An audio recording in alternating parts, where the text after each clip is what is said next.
You are now listening to Oversaturated, the podcast, hosted by Johnny and Ralph. Now let's get it.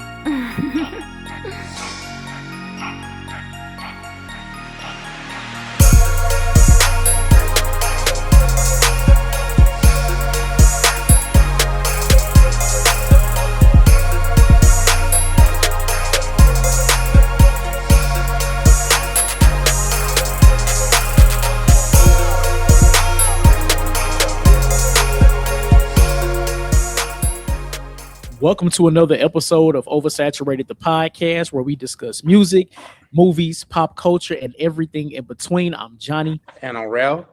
Welcome to episode number 318. Man, 318, man. I'm just big on this week. I'm big on this week. Shit, me too. Jeez, man, new listeners, please follow us on all social media.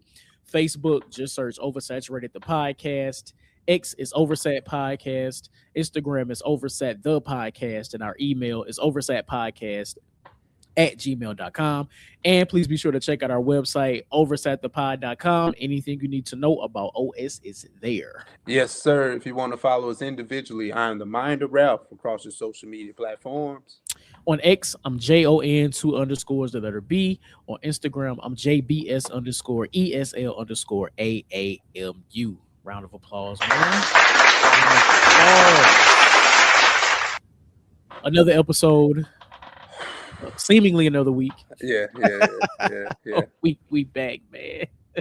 I don't know, man. How you doing? I don't know, man. Right. It's an extension of 317, man. We're back on 318. We didn't want to have another week where we kind of lapsed in content. We didn't have anything for the people, but put the blame on me. I'll accept that. Because now that you're listening to this is the day after my 39th birthday. Hand claps, yeah, all that. All right. Yeah, all that. I needed all that. But yeah, but now I'm actually recovering from my birthday. I ain't gonna be doing that. You know what I'm saying? Just relaxing, and I just, be so dedicated to the craft of just, making sure that we do something here. I didn't want to have a week where it went nothing, but then again. You know what I'm saying? Yeah. So I ain't gonna be doing too much, but just relaxing. If I pop out, Johnny, I'll let you know. But I don't know. Sure. It is what it is. Hey, and Lawrence the Keys. Hold on. That's next weekend. Mm-hmm. This weekend coming up. Mm-hmm. Okay, never mind. I was gonna say because the weekend of August 1st, mm-hmm. I'm gonna be like real free. So I was gonna say we link up then. Listen, the celebration doesn't stop. Like, we can make it. I was gonna say, hey, bro, it's whatever. Like that's how free I'm gonna be. Oh well, you know what? Thank you for putting that out there. We'll figure it out. But no, hey man, if y'all just want to drop a happy birthday to your boy, I appreciate it, man. For sure. All right, man. Well, look, let's just get to it. Off the dome, we got no. Let's get to it. Look, we done caught up already. So right, yeah. Off the dome, music related once again. I was kind of went down a rabbit hole, and you just get on TikTok and you see the reactions to certain songs and what they do in certain places. It's two songs in particular that I want to put head to head because of the reaction that they require in not stadium settings, but concert settings. Okay. I'm gonna go with Niggas in Paris by The Throne, Kanye and Jay-Z, and then I'm gonna go with Family Ties by Kendrick and Baby King. Which song? I don't know. I don't really know what we doing here. I guess what song is getting you the most hype? That is a very interesting question. The thing is, I feel like those songs cater to different crowds. Like I know both crowds like both songs, but the hypeness, it's the Family Ties hype, the crowd ain't gonna get as hype for that as they would for that. But this is the thing though, right? I'm not gonna get as hype as the Family Ties crowd, but I appreciate it. It's like it's a good watch, but I ain't gonna be down there in it. But see, I feel like I'd get just as hype in both spaces. That's where I'm at. No, I can get hype, but I can hype from afar. Like I don't want to ever be like I want to be in the mix. Oh no! Yeah. Have you seen the Family Ties performance? I have.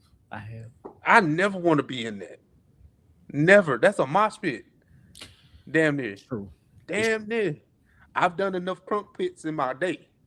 You know what I'm saying? I've done enough of that. Facts. I don't want to go back. But this is not what are we talking about. I don't know. Like, because when I ask the question, I guess it's just however you want to answer it. Yeah. Right? You know what I'm saying? I'm not putting a parameter on it. But those songs do serve a space, and they work better in concert settings. Because if you're talking about in a regular setting, Niggas in Paris wins.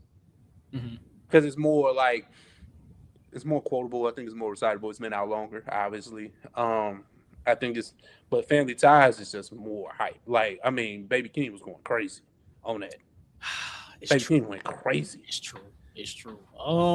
Damn, that's a hard question. So I just gotta go personally. I think personally, I'd get more hype for Family Ties. I think so. Both songs are great, right? Both songs are stadium songs. Both songs are gonna ring off. Yeah. But I think Family Ties being a groovier type of song, like the production is a little bit more groovy. Yeah. It's like, you can mosh and all that. Yeah. But you can also that's fair. Whether with Niggas in Paris, right? I feel like you could only be hyped to it. Like you can't really like groove. I think the production of it is perfect, right? Because like we had a conversation in 317 about how the intro of a song saved it. Yeah. Imagine if Niggas in Paris just started out with the beat and not with the intro of Blaze and Glory, the Will Ferrell quote, right? Imagine if it didn't start off like that. I think you would. I don't know if you appreciate the song as much as it came out to be. You don't think just the dun, dun, dun, dun, that just starting like that? You think it still wouldn't get the same? Nah, it's got really. It's got, because you notice when Jay-Z still performs it.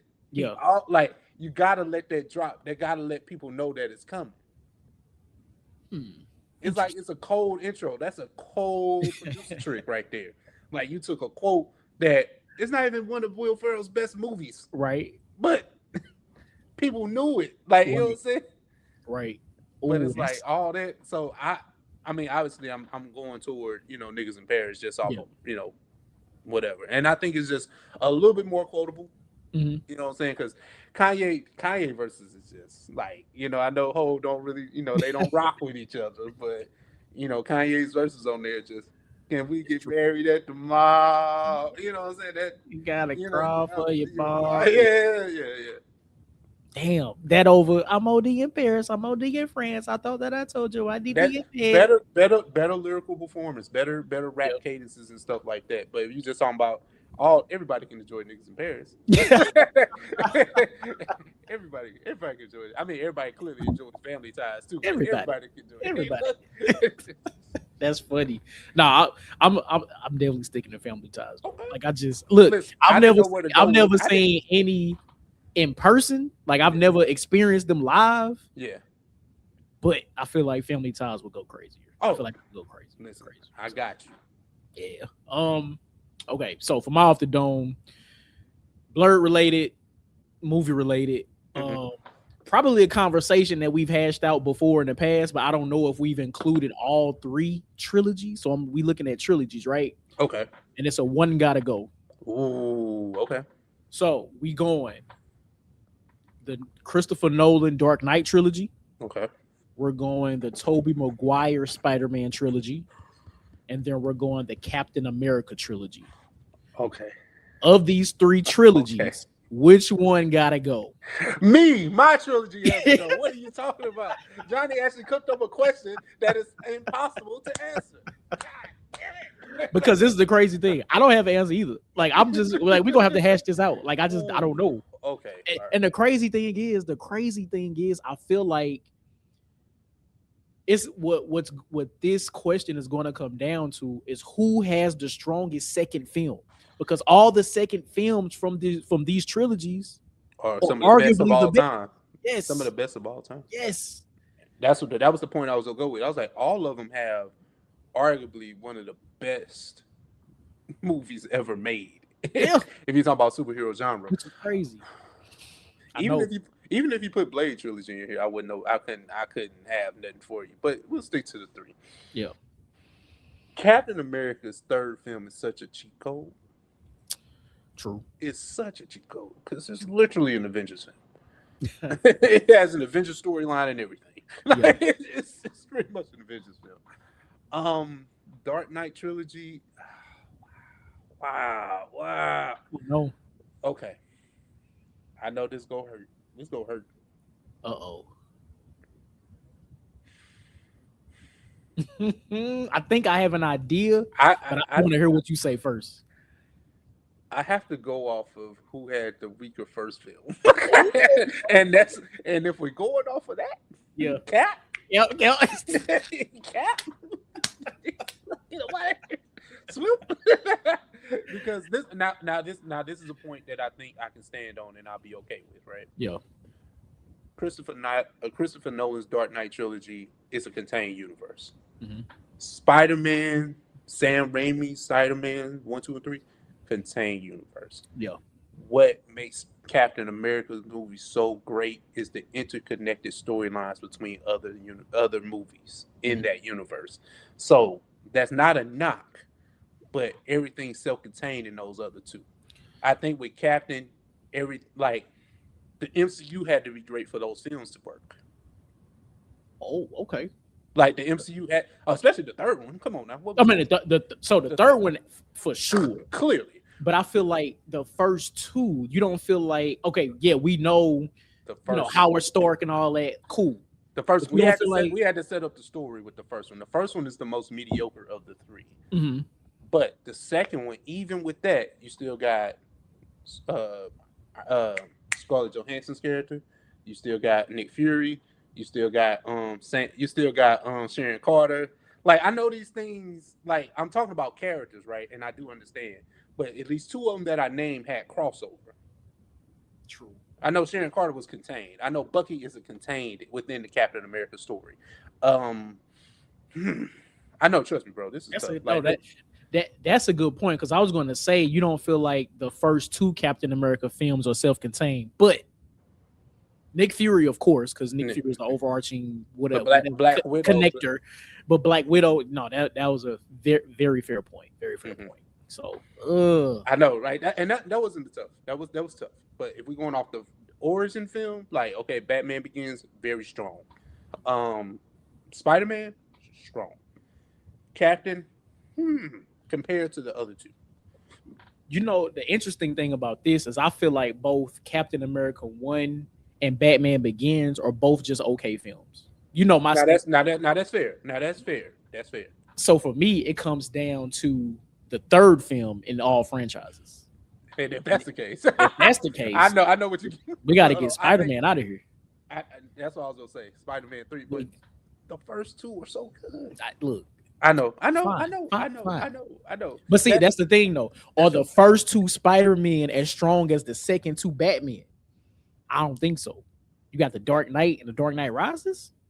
Well, I don't see. Listen, I wasn't getting rid of Batman. Like, I wasn't doing nothing with that one. It was really between Spider-Man and Cap. Right. And listen, and Spider-Man 3 is such a guilty pleasure of mine. Mm-hmm. I do understand that it's a weaker film, but it's such a OG to what we talking about. That's why it's hard for me to let it go.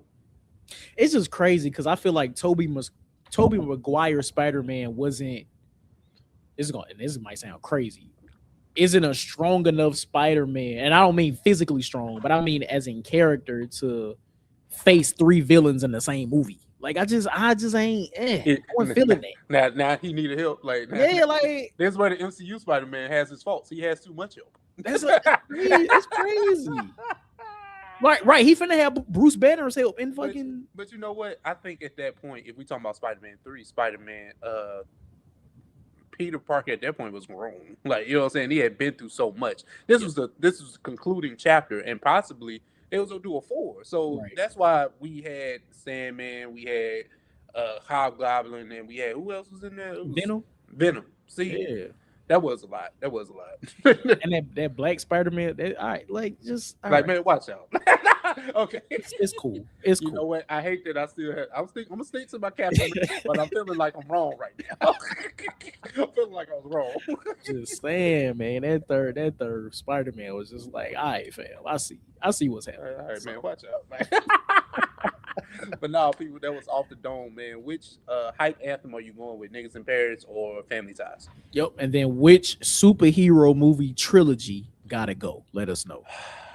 OS Gang, what's happening, family and kinfolk. We got a few OG topics for 318. We hope that you guys enjoy. We go start right at the. I want to get to this right away. Let's do it. What makes a lyricist, right? Mm. And I wanted to have this conversation with my brother Johnny because if you have been a listener of OS, you know how me and Johnny music tastes are similar, but they're definitely so different. Mhm. But we always have these conversations about rap, and I wanted to have this conversation because I heard it on Rory and Maul, and I wanted to bring it here. They were having a conversation about what constitutes as a lyricist, Okay. and I think it's so subjective. Mhm. But let's get into it, Johnny. What do you think? Like, what's the criteria of a lyricist for you? Okay. Let me look up what the actual definition of lyricism is because I know I have my own Take. on what it should Mhm. be, but let's see. And I just Googled this, right? So it says Mhm. lyricism refers to the beautiful, intense expression of personal emotions and thoughts in art, literature, and music. Okay. I don't know if that helps, but all right. It does. We're here though. Yeah. So I feel like a lyricist is able to put together words in a manner that not a lot of people can do it, right? And I don't mean just rhyming words. I ain't not just saying like cat and hat, Yeah. but I mean like the actual syllables in the word, being able to rhyme certain syllables, being able to rhyme words in certain patterns. Like if the third word in this line rhymes with the third word in the next rhyme, like that I feel like that's what true lyricism actually is, being able to make certain patterns with words that not a lot of people can do. Is Okay. that, if that makes sense what I'm saying? You're focused on inflection, tone, like those type of things, how the words kind of match up, right? But what if it's just a story being told or a POV? Like, so I do so that's clearly a skill, right? That's still a Yeah, skill. that's But I don't know if that, like, that's just a good storyteller. I feel like Yeah. that's a good storyteller. I don't know if that, for me, I don't know if that is included with the lyricism talk. okay. Like this, right? You would say that Slick Rick is one of the best storytellers of all time, or at least the Absolutely. pioneer of it. Absolutely.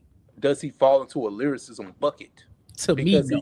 Because he, and that's weird. You know, Mhm. just that observation, right? Because he can tell stories with words. Mhm, mhm. So why is that not like what does he have to do, or someone that's a storyteller have to push past to be a complete, I mean, considered a like a top tier lyricist? So If Slick Rick flowed a different way, is that what it like? What would be the defining characteristic of that? so the thing about, like, and we're focusing on Slick Rick, but like the Yeah, thing yeah. about storytelling in music is that it's like an audio book. It's like an audio book to a beat, right? Yeah, yeah. Oh, will we consider J.K. Rowling a lyricist? Like, she wrote 8 Harry Potter books. Like, Yes. a li- Yeah, I mean, yeah, by definition, because they're bringing you into their world and they Mhm. make you see things with words, like something that has to be visual. Mhm. And I think that's a very dope characteristic to do even more over a beat. Mhm. You know what I'm saying? Because now you gotta make something catchy. Now you're trying to make a song out of this. You know, people write books every day, B. And we ain't talking about a self-help book like you use J.K. Rowling. You're talking about somebody that created a world. Right. You know, I don't know. Maybe you should Facts. use Sister Soldier or something. I don't know. But I Toni like Morrison. right, exactly. But I think when it comes to those things, like storytelling can be looked at like, okay, Nas has a storytelling bag, but Nas is considered a lyricist, right? Okay. So that's a great example. Mm-hmm. So one, yes, Nas is a phenomenal storyteller. Absolutely. Yes. But the other thing that Nas does well is his ability to, again, match certain rhyme patterns, like rhyme syllable. Like he's also able to do that. I don't think Slick Rick was strong in that sense. Phenomenal storyteller still, but Nas uses his voice more as an instrument because your flow has to match the beat. Where I don't know if Slick Rick did a lot of that. Like Nas can use his voice to inflect on certain beats, like most lyrical rappers can do. But that's the thing when we talk about lyrics, it's like people can write stuff, but is it the level of vocabulary that's holding them back?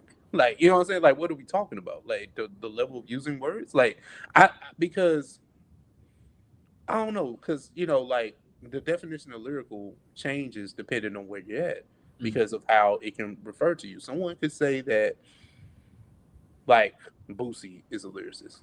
And who are we to say that? That he's not because of the subject matter, of how he rhymes, what he rhymes about, the beat choice. Like, I don't know. Because we had those conversations, right? And I had this point about YFN Lucci on the last podcast, right? And I just want to read you these lyrics and see what you think about it. Okay. This is what he said on the song with Rick Ross. He said, never spoon-fed, but I always shared my bread. Even at a young age, I was always too ahead. Looking at my lowest, but I held my head. Sharpest nigga in the room and the tool shed. Look, flow so immaculate, you see what I battle with. I was in the back of the paddy wagon, shackled and shit. Now I spend 300 stacks just to stick in the back of it, Maybach in it. Like, you know what I'm saying? So, not bad, right? But you caught everything that he just said. Yes. You understood the struggle. You understood, like, I dealt with these things as a child up until adulthood. Right. I was shackled a few years ago because he was in jail. For people that didn't know, now I'm sitting in the back of a Maybach that cost $300,000. Same concept. So it's like, what's not lyrical about that? Like, I don't think that was. I thought that was actually pretty fire. Actually, hearing it over a beat though, like reading it's probably like but hearing it inflected over a beat changes things. I think so with that verse in particular, I feel like that's less wordplay heavy, more like punchline heavy. Which again, not a problem. This is no knock to anybody, right? Yeah. But even I think punchline rap lends to lyricism. Like that also lends to lyricism. So a lyrical rapper is somebody that can have multiple bags, right? Is that what we're getting at? That's what it sounds like. What it sounds like. Because even that was storytelling and punchline. It was punchlines and the storytelling.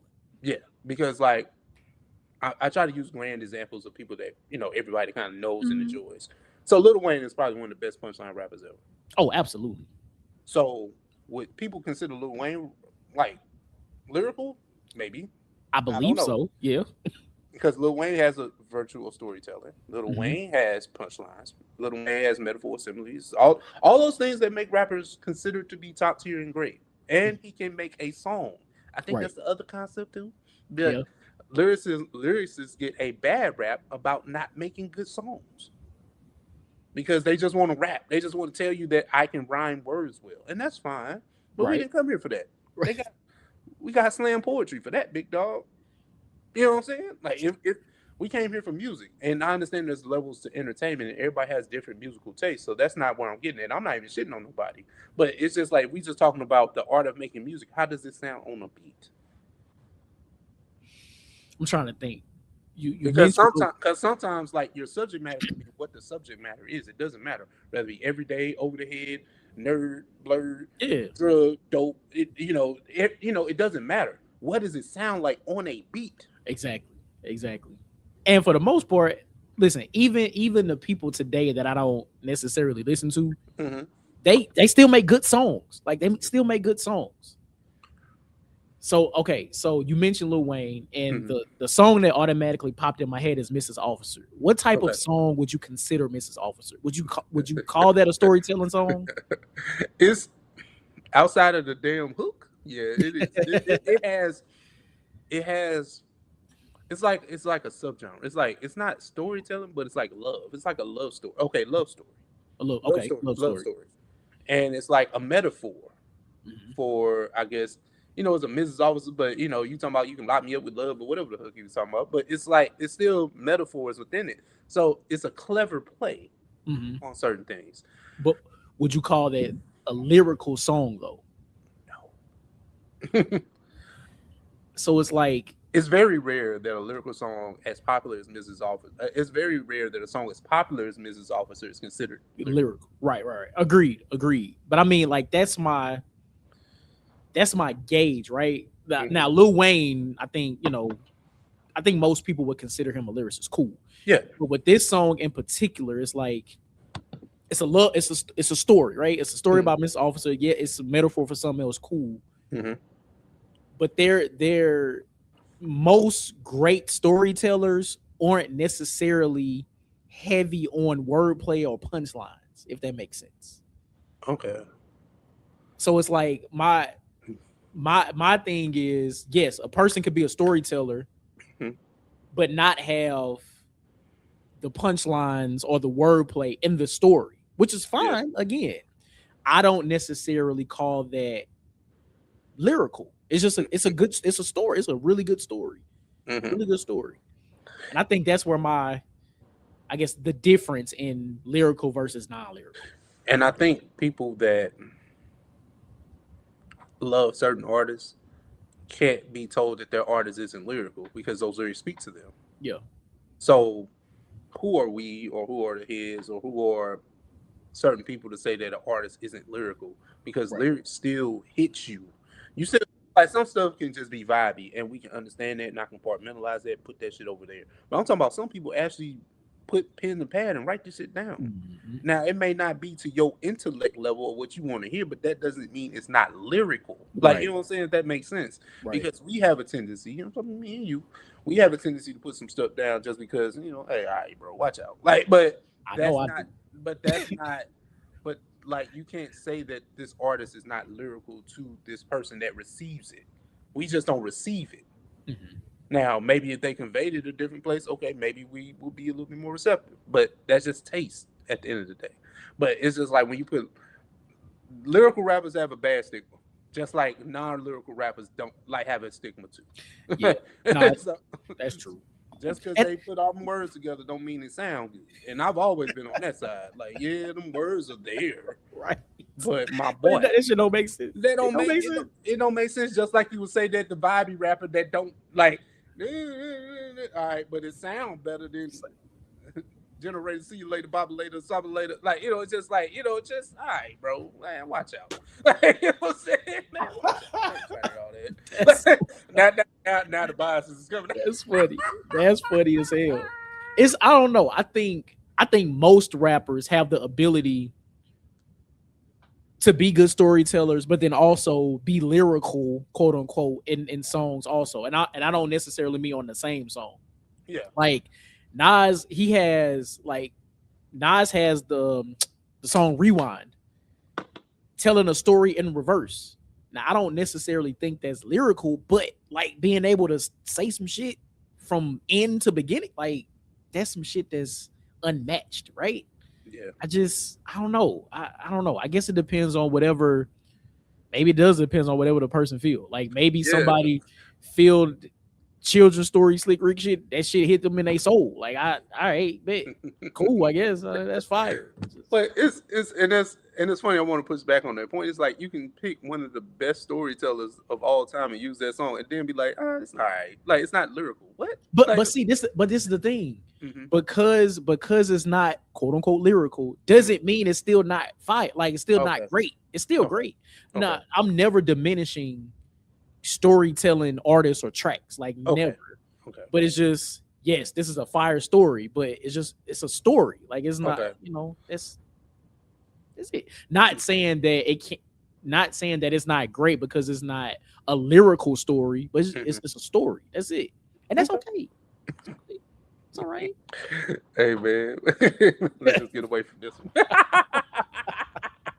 But now, people, that was our conversation on lyricism and lyrics. Like, let us know what y'all think about that. What constitutes a lyricist in hip hop? Like, let us know. Let us know. For sure. I want to touch on this because there's so many times that we get into this space where we push our artists to become more than an artist.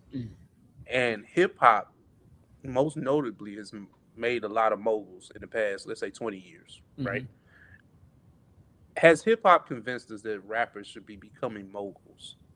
And I want to have this conversation because we've seen the success happen for a lot of people, most notably Jay-Z, right? Jay-Z became a mogul and, $1 billion status. And, people will say he's lost his ever loving mind, but he's been like this since the beginning. But, listen to 317 for those sakes. Yeah. Um, but some rappers were moguls to get on, like like a Diddy or Master P or something like that. But most people have become like moguls in toward the tail end of their careers, right? Like the Jay Z's or like most notably like a Yo Gotti. Most recently, like he's a Yeah. mogul. Like who else is in mogul status? Like I don't know. Like we just push our artists to become these bigger entities than just being artists, and there's nothing wrong with that. But I just want to bring that conversation to you. Like, do you think that's a good, bad thing, or it's just indifferent?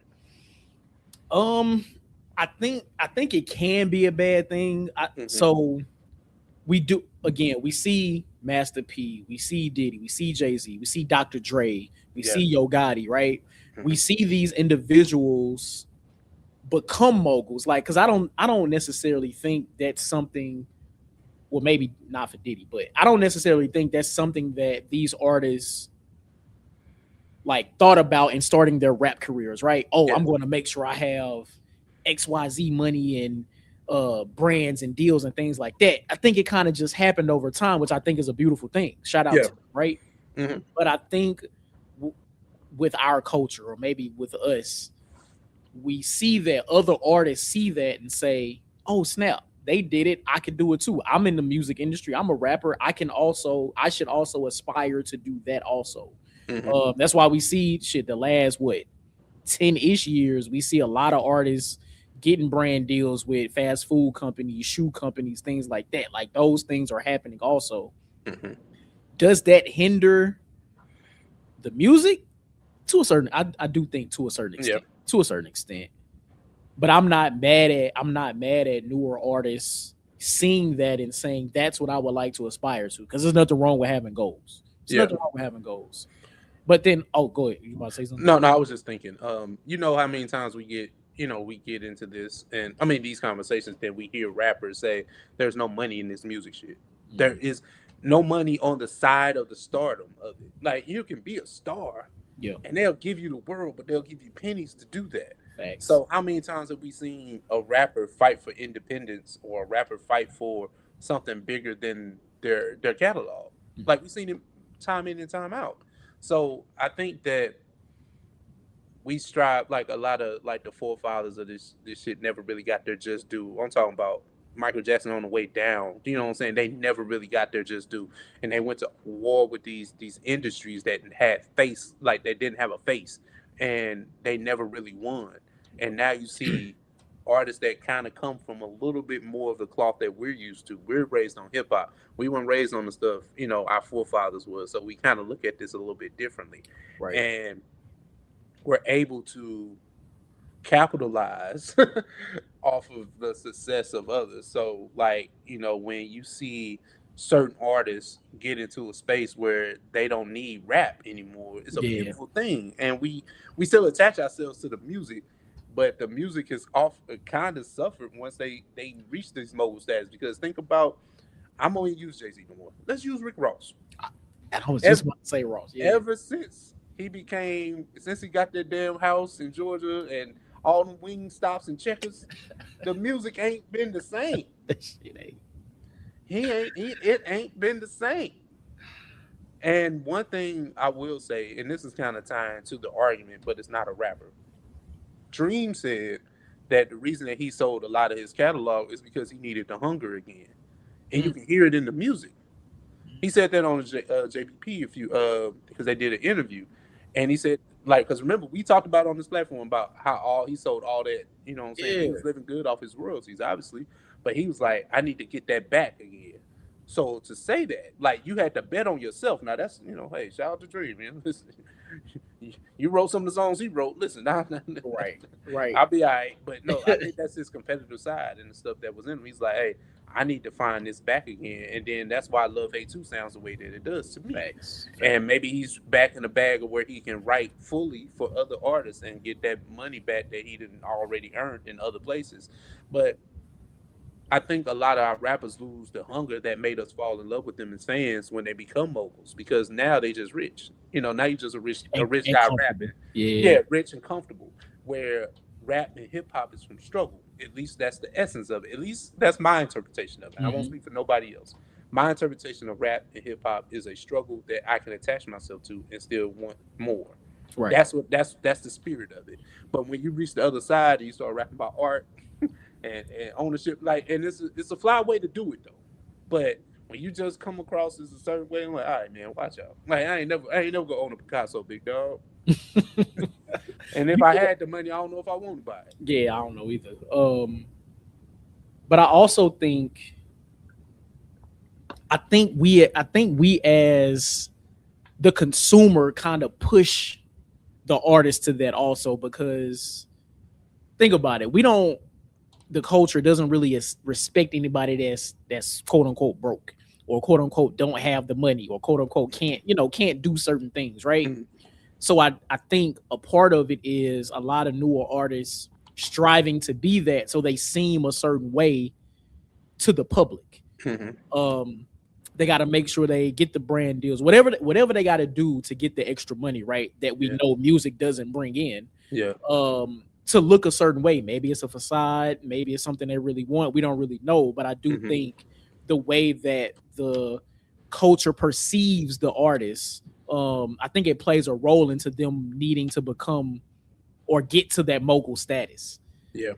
And I think that, this is probably another layer to the conversation. I think us as Black people just want the same white proximity. The things that come with white proximity and money. Like, I'll be honest with that. Because a lot of our critiques of whoever at billionaire status, they do a lot of goofy stuff. But that's what the white billionaire class do. They just rich now. Like, that's the only thing. Yeah. And I wouldn't say that they're trying to be white. That's something completely different. I said chase proximity to whiteness. Yeah. That comes with money. That comes with freedom. That comes with power. That comes with certain things that we just don't have. So even though they may be rich and famous, it's still a level of money that they're still trying to get to. Right. How many times we said that, hey, Jay, you don't need the money. You don't care. Like, I need another bill. I need another Billy. Like, all right, brother. Why? Like, I want more. It's crazy. But maybe that's the motivation. Like Dream said, he sold his catalog because he needed the hunger. Maybe Jay's hunger is getting another billion. Like, I don't know. Everybody's motivation is different. Yeah. It's just, I don't know. That's crazy. But if I was Dream, I wouldn't have sold this shit. But they was handing out bags though, because you remember everybody was selling. Yeah, but still. I know, but hey, maybe you guys kids to think about, but I guess we saying that now, but think about it, it worked though. Yeah, right. If it didn't work, we have a different conversation. And I think he sold 75. Crazy, bro. Crazy. He probably could have got more. I think that's probably what it was. But how many times can you get a check from Baby? Hey, maybe a few times. Umbrella, AA. You know what I'm saying? Keep the ball rolling. But I think when it comes to just moguls, we push people to become moguls because we gave you all the successful ones. What about the people that's kind of like limbo? I ain't saying they broke. They're just not successful at it. Right. I don't think Gucci is a successful mogul. I can see that. I don't think Gucci Mane is a successful mogul. Has he leveraged his money? And you probably invest in businesses. But I'm talking about outward mogul stuff. Like, mogul is like, look at these artists, look at these this thing that I kind of laid for people. Like, would you say Jeezy is a successful mogul? No, I ain't saying he broke. Yeah, that's something else.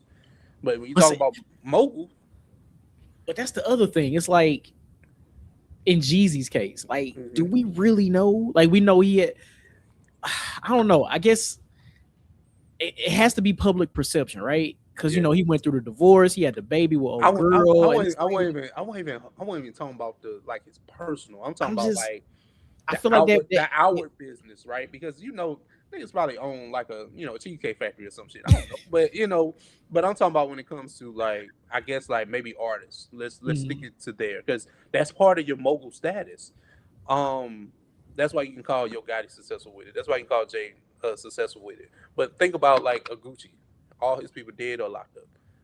Jeezy, nothing came of USDA guys. Freddie Gibbs, they was beefing for a while. They cool, but they ain't like necessarily squashed the beef, but they ain't like beefing publicly no more. Right. So it's like that kind of plays into it.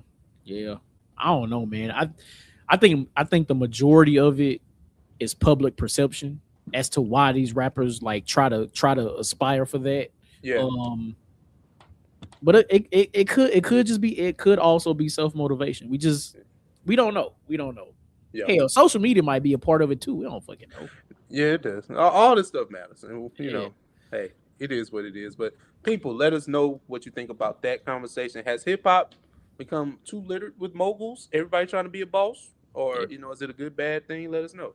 Yeah. Let's try this out. We did talk about The Dream in the last segment. Let's try it out here. The Dream had an interesting take, and I forgot. He's been doing a media run right now for Love Hate 2, which I think is great because he doesn't have to, which I think is even better. But I think when artists like The Dream talk, somebody that's been deep in the industry should take heed to it and listen to it. And he dropped an interesting take, and it was pretty much paraphrasing that hip hop benefited from R&B, while R&B hasn't benefited from hip hop.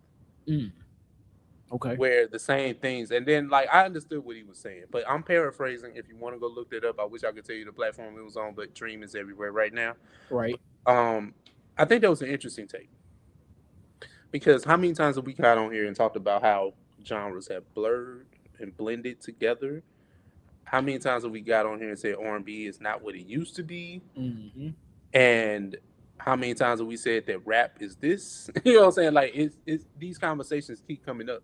But when you have someone that's one of the most prolific songwriters of all time. Yeah. not even of the past 10, 15 years. No, all time. All time. We're gonna put them out there. We're gonna put them up there. But how many times does this conversation come up? And we need to take heed to somebody that says those things. So I wanted to bring that conversation bring that conversation here to my brother Johnny and the OS family. Yeah, man. So was he saying that R&B has never benefited from hip hop? No, I think he was talking about let's just say the past 20 years, right? Okay. So there was a time where there was a time where it was mutual, where these things was like, hey, you get a nice R&B feature or you get a nice rap feature. It wasn't too blended or anything like that. And I think he's saying that hip hop has went this way where R&B has went down, where this was supposed to be mutually beneficial for both genres. Got you. Well, shoot. Look. Where do we go? Look, in today's time, I'm not necessarily sure R&B can benefit from hip hop. Like, what artists today that are active could lend their voice to R&B to really help them get to wherever it is they're trying to go per Dream stance, right? Like, you know, we always go to Method Man and Mariah Carey, Mary J. Blige, right? Like that's the magnum opus of this, right? But even ODB and Mariah Carey, like, of course we've had those mashups in the past, but do we have artists today that could genuinely assist the R&B track to go, you know, crossover or whatever? I don't know if we have those artists today. No, and if they are, they're not big enough, right? Like, say it was be a time where Wale and R&B feature were like this. Yeah. But now Wale and Leah Thomas track is cool, it's great, but it doesn't. It's not gonna. And that's crazy when you clearly have a rapper and you clearly have a singer. They're not blurring lines. But I think when it comes to songwriting, you have a lot of people that can write songs, and you have a lot of rappers that can write songs. And then when they start writing songs for R&B artists, they start thinking like they can sing too. They was like, you know what? Let me kind of, you know, I don't need nobody to sing on this hook. I need to keep this feature budget low. And then we started getting a whole bunch of people that we wouldn't traditionally go for as a singer doing it. Most notably a Ja Rule or Nelly. We got to take it back. You know, it probably predates them too. But a lot of people that had the hybrid stuff weren't frowned upon until like the 2000s, when we had a clear distinction, because, like, you know, Queen Latifah's rapping same. Oh, absolutely. Nobody said anything. Right. No, and that was okay.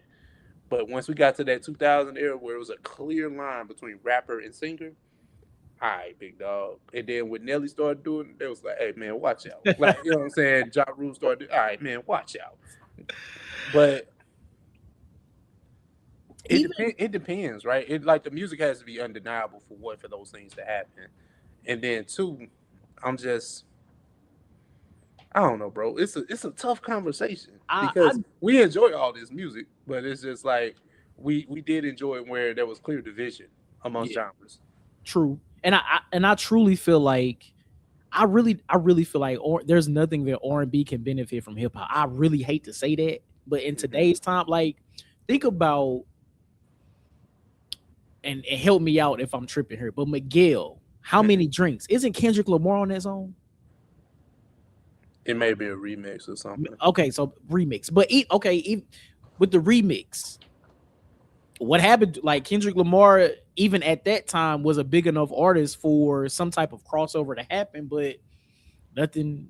It didn't go anywhere else. Like the song was already a hit by itself. Adding, I imagine adding Kendrick Lamar would have propelled it somewhere different, but I don't think it did. I don't think it did. Well, I mean, the remix is the art of the remix is gone. Like because I mean, like I think if I remember correctly, the beat was the same, but like remixes are just aren't remixes anymore. Like it's just like, hey, I don't know. There's no, like you said, I don't know. It's so many ways you can go with R&B being there. We've had this conversation a million times before, but to have somebody that's an R&B writer come out and say these things at such a high clip, that's the thing that kind of makes me wonder about it, because he said it's not a mutually beneficial situation anymore. And I don't know, bro. I know. I'm trying to think about the biggest rap acts right now. Like, well, I mean, you know what they are. They still the old guys.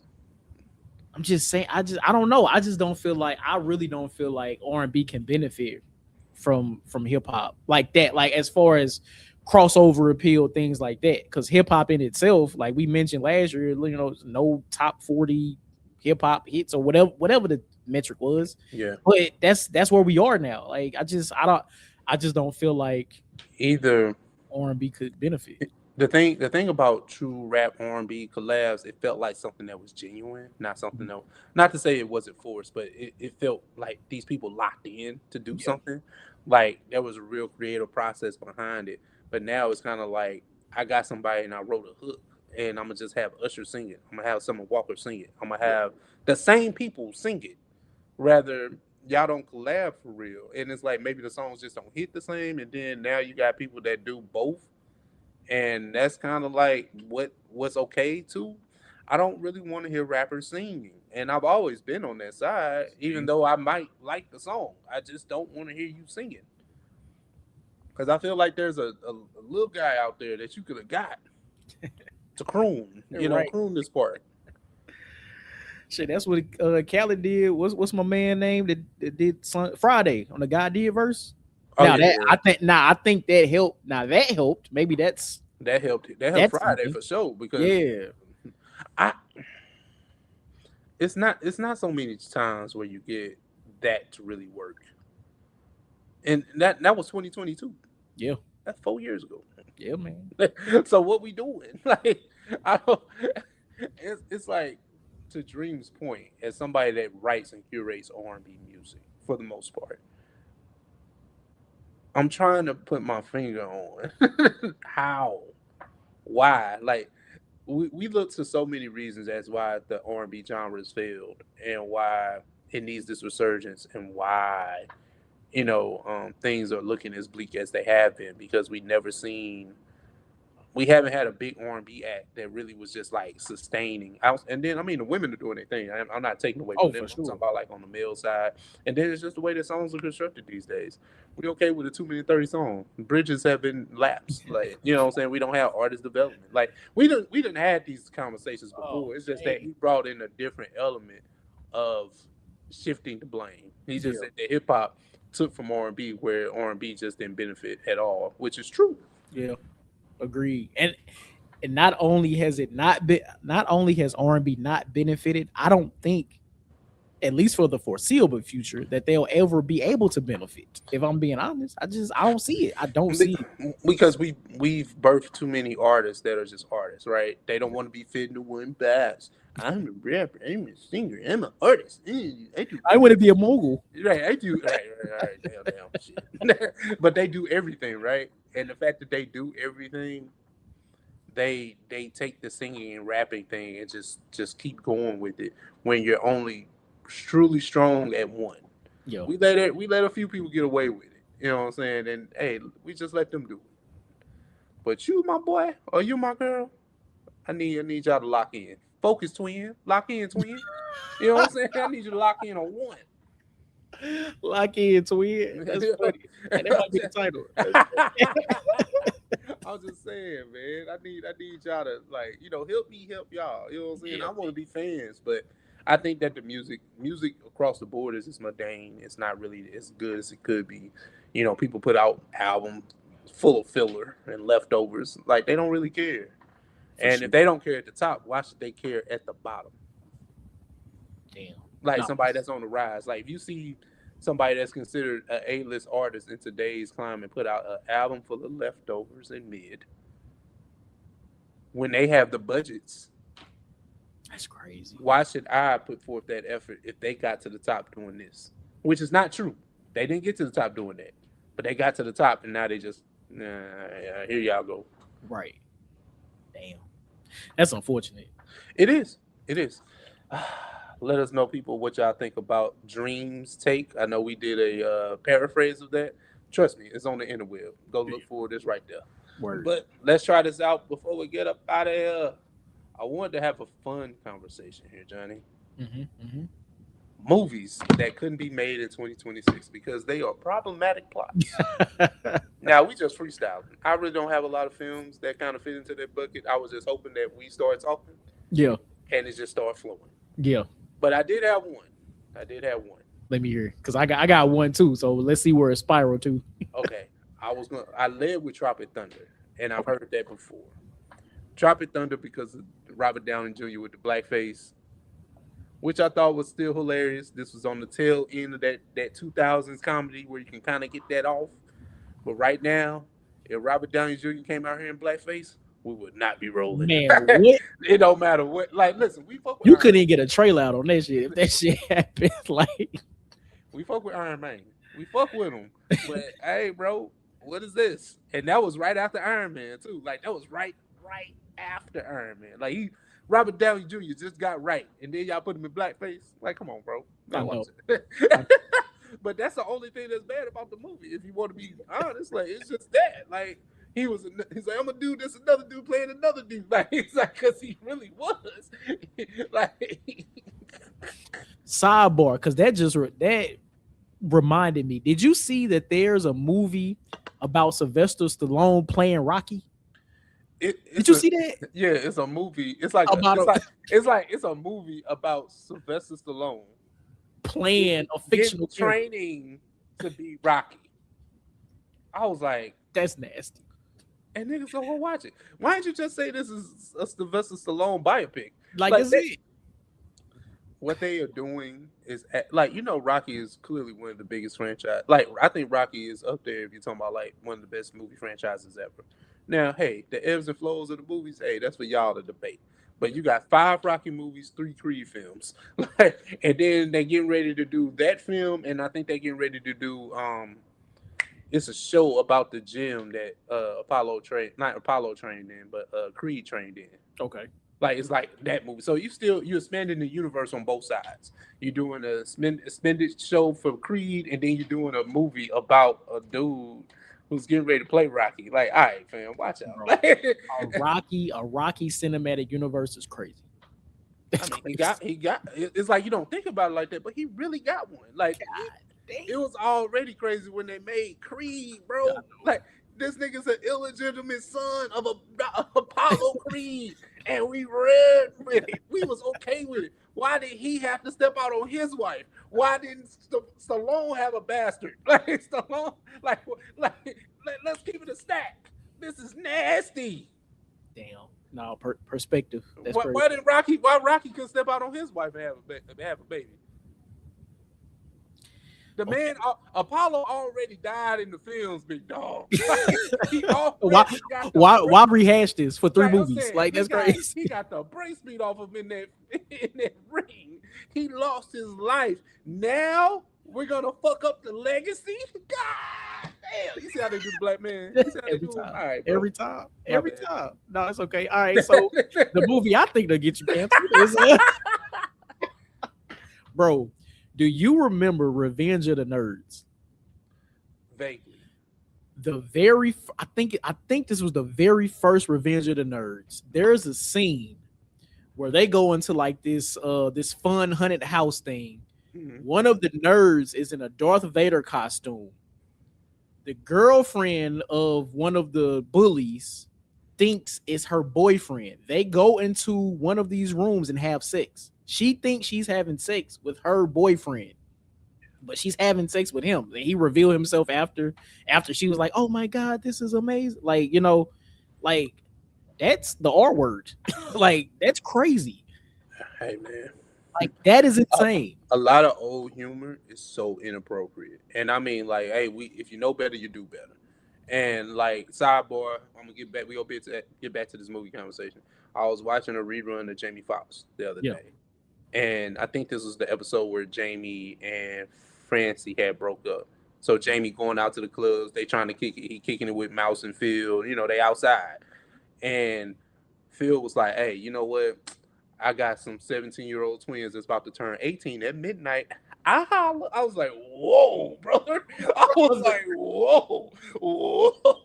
And, at that point, when they at Jingle 2000, you clearly in your 30s. Niggas was grown. So that's a choice. That nigga, he said 17-year-old twins and they turn 18 at midnight, and laughter. 12-year-old me chuckling. Listen, that is what? Whoa. That's extremely nasty. I know that was extremely nasty. All right, back to the movies. Okay, yeah. So, speaking of that 2000 humor, I got to stay here, right? And there's been rumors of them wanting to do a part 2 to this, so we're gonna see how this goes. But White Chicks 2. Hell no. Now, if we just gave RDJ that like, hey, don't do the black face, I don't know if we can get the white face off no more. We seen what they tried to crucify Drewski for that. And it was funny. But this is the thing, right? Even if you do have racial humor, it has to be funny. It just can't be done harshly. And that poked fun at a set of rich white heiresses. That's why it was funny. Now, in the big 2027 or 28, when they want to make this, and then like we don't look at humor the same way, and people are so sensitive, which is unfortunate. And that's probably why Scary Movie didn't do so well. Like, just because the level of humor that we're not at anymore. And I know that the Wayans have a particular brand of humor. That's why it's going to be tough for them to do anything. That's why because this is the thing. Marlon never stopped making those movies. Right. I watched Sex Tuplets. Why did I watch that? I remember. I don't know. Sex Tuplets. Was it 50 Shades of Black? The haunted house joints, which was actually pretty decent. You know what I'm saying? Haunted. At least the first one. The second one was kind of like, all right, now, man, watch out. But the first one was just another extension of Scary Movie without the rest of the Wayans. Right. And I think that was funny. But then again, that's me. And it didn't have a big theatrical release, I don't think. Yeah. The Hangover. And the reason I say The Hangover specifically is because of Alan. Alan, I feel like, is on the spectrum, but I feel like they didn't treat him the best. Especially Phil. Phil didn't treat him the best at all. And I feel like today you cannot drop a movie like that and not get no type of backlash. Nope, you can't do it. You cannot do it. Another one, Rush Hour. You definitely look, they talking about doing Rush Hour 4. That shit ain't coming out. The best thing about Rush Hour is the racism. Facts. Like, if we keeping it a buck. We can't. None of those films, like, okay, I got one for you. Mm-hmm. I don't think we can do spoof films, period. But spoof films rely on over the top humor, right? Yes. Imagine if they made an Austin Powers right now. Nope, can't do it. And I love Austin Powers films. I love all of them. I love all three of them. Even the third one with Beyonce, which is not a good one. But it was just something about that Austin Powers humor I could not let go. We can't do it. We can't do it. Now I want to try this one out.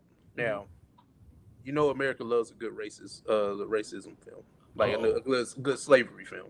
But I think like Birth of a Nation, something like that. Because you see what they did when Nate Parker, buddy, when he did his Nat Turner film. First of all, he was out here being nasty allegedly. I don't know nothing about that. I ain't researching it too long, so I don't want to be on one side or the other. But he was just being nasty with it.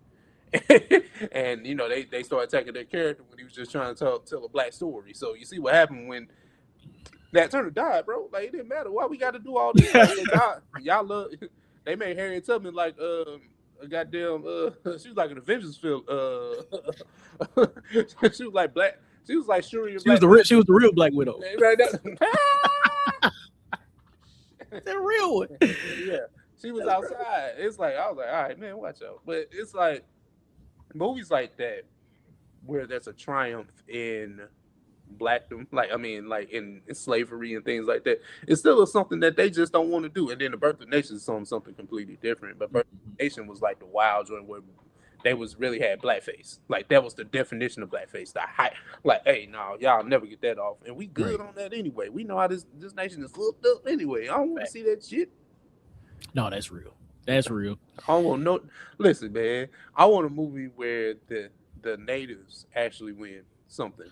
Word. Give me a Haiti movie. How they won their independence from France, some shit like that. That's what I want to see. What's my man Toussaint? Yeah, let him win something, bro. Yeah, hell yeah. It never happened. Never. That shit won't even happen in Haiti. Like, you know what? You know what's so crazy? The thing is, did Haiti really win? Because they had to pay back France reparations for that, and that's why Haiti still broke. But hey, do your Googles. Do your Googles. I didn't make that up. But it's a reason why Haiti isn't a tourist destination, but the other side of the island is. So my last one. I know we got to end on a better note than that. American Pie. I was thinking that, and I'm glad you said it. There's absolutely no way. There's absolutely no way. The thing is, right? We had a blurred line when it came to like teen comedies and just comedies, right? The teen comedies were a bit raunchy. There was no way we should have been watching that. Honestly. But then again, there's no way adults should have been watching that either. Because it's weird, right? It was like about hypersexual teens. It's like, it's weird because like you had Shannon Elizabeth, fine as hell. Always had the titties out in every movie. Judge me. I knew every movie she had the titties out in.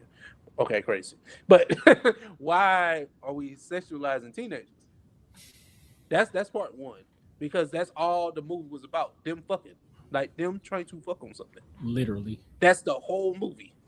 There's no rhyme or reason to what they were doing. Especially part two. Part two, they was going crazy. Yeah. But this is gonna sound crazy, but I feel like that was the theme of, like, the late 90s, early 2000s. That's it. You already said what they said in Jamie Foxx show. Finna turn 18 in a few hours? Like, that's crazy. Wild. That's wild, my boy.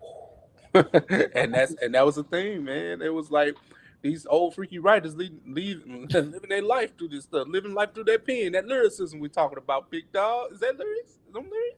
No, that's just storytelling. That's wild. That's wild storytelling. Nope. Nope. Hell no. I ain't put lyricism on that. Hell no. That's crazy. No. You know what? Because look, it wasn't no metaphors. It was straight to it. No, yeah, and there ain't no innuendos or nothing. No punchline. This is it. This is what it is. And you know what? Even though we're not, able to get canceled, I don't want nobody saying nothing to us. So clearly, yep. Clearly, we have reached the end of our docket because it was getting off the rails. I know. What you got for me, bro? If you're on audio and YouTube, we appreciate y'all for rocking with us this long. Yes, sir. If you're on YouTube, hit that comment section. Let us know about any of the topics that we discussed today. Yep. Hit that like button, hit that subscribe button, and hit that notification bell, and we will catch y'all next week. Ralph, anything left for the people? like we say at the end of every episode, we appreciate you guys. We love you guys for tapping into the things that Johnny and myself like to talk about for this hour and some odd change. When you see the logo, you see these faces, or you see a link, make sure you share it, because OS is for the streets. And with that, that's episode 318. 318, man. And we out. Happy birthday to me. Yeah, happy birthday, bro. We out. Peace.